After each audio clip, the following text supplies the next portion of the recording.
Assalamualaikum warahmatullahi wabarakatuh. Perkenalkan, nama saya Nur Khairina. Saya dari STA Syekh Mansur Pandeglang, peserta PKDP tahun 2025. Oke, baik teman-teman, kita sudah memasuki pertemuan kelima tentang mata kuliah strategi pembelajaran. Nah, adapun yang akan menjadi pembahasan kita pagi hari ini yaitu tentang sistem pembelajaran dalam standar proses pendidikan.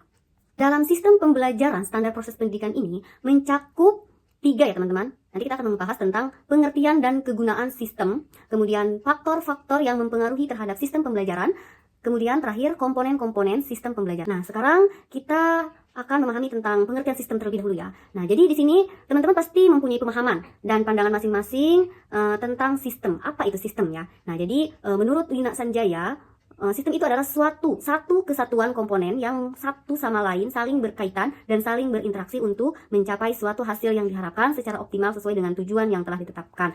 Mengapa kita harus membahas tentang sistem pembelajaran dalam standar proses pendidikan? Karena ketika teman-teman sudah menjadi guru, nah teman-teman harus bisa memahami dan mengimplementasikan sesuai tugas dan fungsinya masing-masing. Makanya kita harus bisa memahami tentang sistem pembelajaran dalam standar proses pendidikan tersebut. Nah, lalu bagaimana dengan kegunaannya? Pedomannya itu guru akan menjadi tahu bagaimana prosedur apa yang harus dilakukan dan bagaimana teknisnya. Karena ini suatu sistem maka saling berkaitan. Nah, tatkala salah satu fungsinya tersebut tidak dikaitkan, maka akan berdampak dengan komponen-komponen lainnya seperti itu. Oke, selanjutnya di sini ada karakteristik suatu sistem ya teman-teman. Nah, di dalam karakteristik suatu sistem ini ada 3 teman-teman. Yang pertama yaitu memiliki tujuan atau target. Nah, di sini teman-teman akan tahu apa yang harus dilakukan. Kemudian target di sini itu memiliki tujuan. Kalau misalkan ini membahas tentang pembelajaran, maka tujuannya itu bagaimana peserta didik tersebut akan mendapat atau akan mencapai tujuan pembelajaran tersebut. Yang selanjutnya yaitu mengandung suatu proses atau biasa disebut dengan action. Nah, action di sini itu bagaimana kita akan melakukan. Maka di sini guru wajib membuat perencanaan yang disebut RPP atau modul Ajax, melibatkan dan memanfaatkan berbagai komponen atau unsur-unsur tertentu. Nah, di sini yaitu banyak hal yang kita butuhkan dalam melengkapi sistem, tentunya dari sarana prasarana, kemudian dari kehadiran siswanya juga itu penting ya sebagai objek. Yang selanjutnya yaitu manfaat sistem pembelajaran dalam standar perencanaan pembelajaran.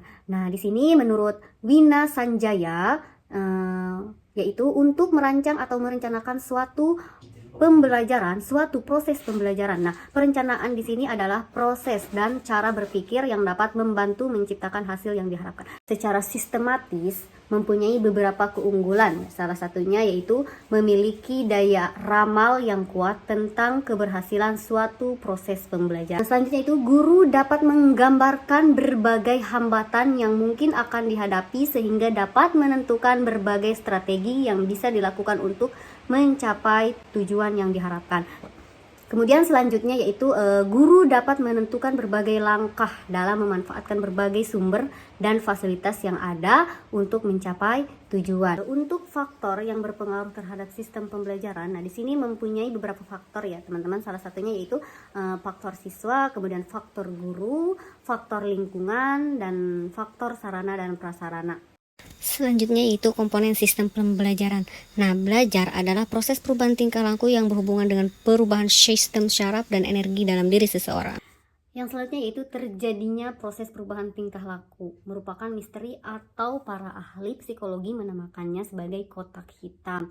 Nah, di sini kenapa tingkah laku dikatakan misteri? Guru perlu mencontohkan tingkah laku yang baik kepada siswa. Tingkah laku guru tersebut dapat secara signifikan mempengaruhi perkembangan nilai-nilai dan karakter-karakter dan perilaku siswa baik di dalam kelas maupun di luar kelas. Nah, guru juga harus mengajarkan nilai-nilai seperti kejujuran, rasa hormat, kemudian empati, dan juga integritas melalui tindakan-tindakan sehari-hari. Nah, di sini ada bagan proses perubahan tingkah laku. Nah, di sini ada sebelum, kemudian proses, nah kemudian sesudah. Nah, di sini outputnya itu bagaimana yang dihasilkan ya teman-teman sesudahnya. Nah, inputnya itu sebelum dihasilkan kayak gitu. Ini adalah bagan komponen proses pembelajaran. Nah, itulah penjelasan materi yang telah saya sampaikan. Kurang lebihnya saya mohon maaf. Apabila ada kekurangan dalam penjelasan yang saya sampaikan, bisa ditulis di kolom komentar di bawah ini ya teman-teman. Terima kasih. Assalamualaikum warahmatullahi wabarakatuh.